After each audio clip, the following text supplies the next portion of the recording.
This triple calendar chronograph moon phase from the Longines Master Collection is a watch I'm always thrilled to talk about. It's one of the more solid combinations of aesthetics, orological muscle, and affordability. Launched in 2005, Longines Master Collection is all about reviving the brand's historical importance in watchmaking by crafting elegant and classic designs that skew less sporty and more sophisticated. Nowadays, Longines, among many other brands, are telling their tales of mid-century prowess through reissues of classic vintage pieces, but that's not what this collection is about. Within the Master Collection, you have several variations of wristwatches. Most aren't insane technical feats, utilizing mostly off-the-shelf ETA calibers, but some, like the retrogrades launched in 2007, are truly impressive. This triple calendar here sits somewhere in the middle of the spectrum, housing a proven movement, but with a slew of complications. It looks great on the wrist and doesn't cost a ton either. The 42mm polished case is finished to a mirror. There's another reference very similar to this one, but this case is 40mm if you have smaller wrists.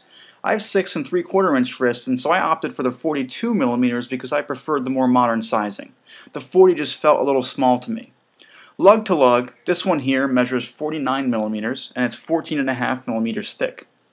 The sign crown and chronograph pushers are on the right side of the case, and you have a recessed pusher for adjusting the day of the week at 10 o'clock.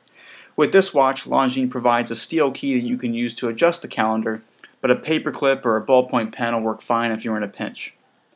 Like I said, it's not a sport watch, so it's only got 30 meters of water resistance, but that's plenty for everyday wear. The dial has a lot going on, not just in terms of its elements. You have the subdials, all of which play double duty. You have the running seconds and the 24-hour indicator sharing a subdial at 9 o'clock. There's the 30-minute counter for the chronograph at 12 o'clock, where that register is also home to the day and month apertures. Across the dial at 6 o'clock is the stopwatch hours register and Moonphase indicator. In addition to all that, you have a bunch of nice finishing on the dial, from the guilloche texture to the blued hands and the polished borders around the subdials. It's not the most legible watch in the world, and this is largely because the date pointer can act as a decoy for the minutes hand until you're used to the watch.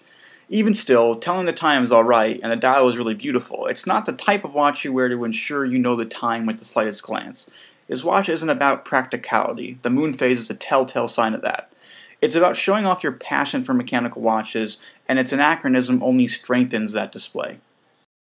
Behind the dial is a Valjoux or ETA 7751, a variation on the 7750, the very popular chronograph movement, with a complete calendar, pointer date, a 24-hour indicator, and a custom-signed rotor that you can see through the sapphire crystal exhibition caseback. It's a 25-joule automatic movement with 46 hours of power reserve on a full wind. Both the 42 and the 40mm models come on leather or steel bracelets. I've tried both, and while I prefer the brown alligator for its looks and softness, the bracelet isn't that bad and adds some sportiness to the look.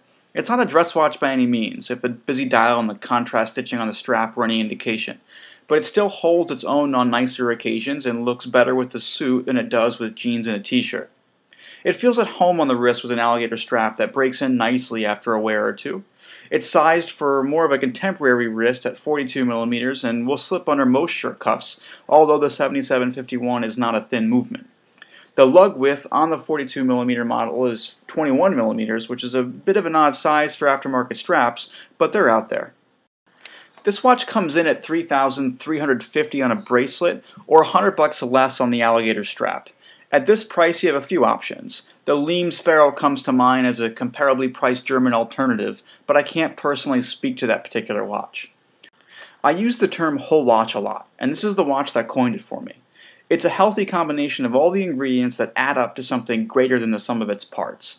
A beautifully decorated but busy dial, a comfortable strap, and a lot of bells and whistles to talk your coworkers to death about. No, its ETA 7751 movement is not going to earn you a round of applause in pretentious orological circles, but to get this many complications within a manufacturer caliber, you're looking at Patek Philippe prices. If you're looking for a complications piece, this is a great place to start.